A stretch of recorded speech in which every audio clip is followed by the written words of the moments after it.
Sí, a Cortés se le puede tener como un ser nefasto, pero muchos siguen adorando todavía sus actitudes, lo que hizo, lo que traía de idea para formar una nación mexicana.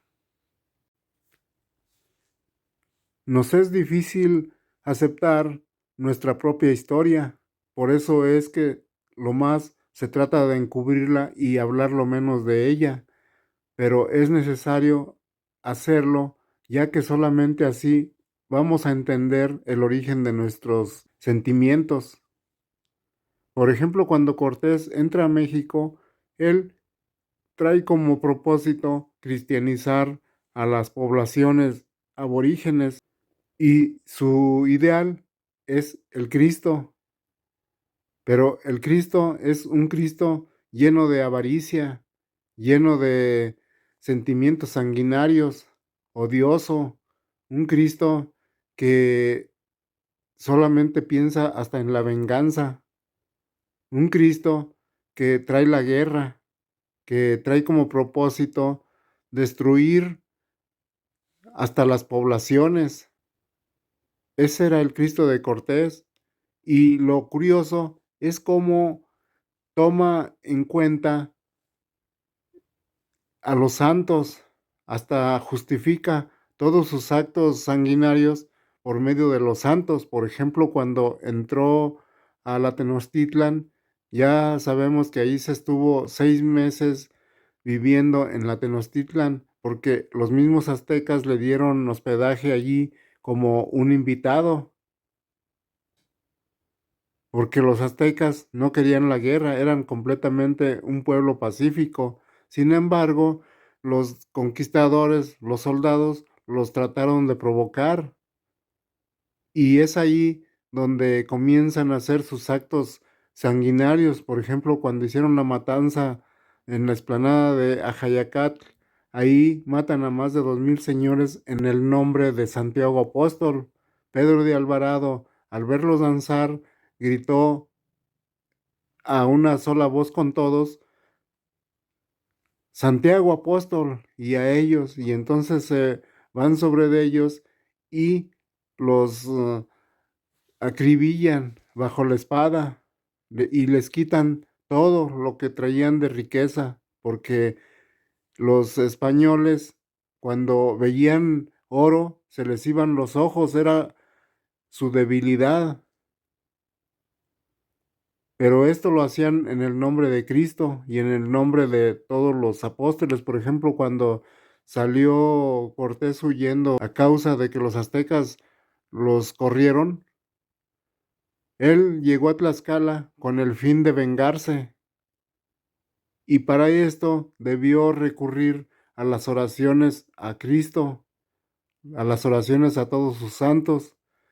Los principales patrones de Cortés eran San Pedro, San Hipólito, el apóstol Santiago. A todos ellos recurría siempre para protegerse en todas sus luchas.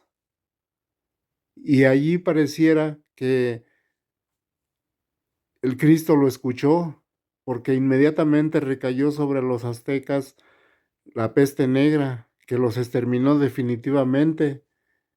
Ya estaban exterminados algo por el caso de la guerra, porque cuando Cortés dejó a los aztecas allí con su dolor, pues ya habían perdido familiares, habían perdido mucha de su gente, pero no solo con eso, sino que todavía aparte les recayó la peste negra que supuestamente Cristo les mandó. ¿Acaso se puede pensar que ese es un Cristo? Más bien era Satanás. Y por más que nos cueste trabajo, pues el Cristo no es un ser lleno de odio, un ser sanguinario. Al menos en una persona inteligente, llena de razonamiento, pues no va a aceptar un Cristo así. Pero el Cristo de Cortés sí era sanguinario, era odioso, era violador, porque ese Cristo fue quien lo ayudó a entrar a los pueblos aztecas. Si no ha sido por la peste negra, jamás podría haber entrado. Sin embargo, su Cristo lo ayudó, su Cristo satánico. Todo esto es lo que hoy en día no se ha querido tratar, tal vez por miedo de que se nos destruya nuestras creencias. Y es que dentro de la misma religión está la culpa. ¿Y cómo va a ser posible que se hable de esto? Pero en realidad el Cristo que traía Cortés era el mismo anticristo. Pero la humanidad no puede ser por siempre tan sometida, sino que habrá tener libertad para poder discernir sobre lo que es un Cristo y es otro. Como quiera, la imagen de un Cristo se sembró en nuestras mentes y ahora por lo menos hay que aceptarlo como un Cristo lleno de amor, lleno de bondad, lleno de amor por la humanidad, que si algunos hacen la guerra en nombre de Cristo todavía hoy en nuestros días, pues ese no es más que un engaño, un engañador. Son gente que está avida de poder y trata de usar el nombre de una divinidad para justificar su bajeza. Y de esta gente convenenciera todavía abunda mucho,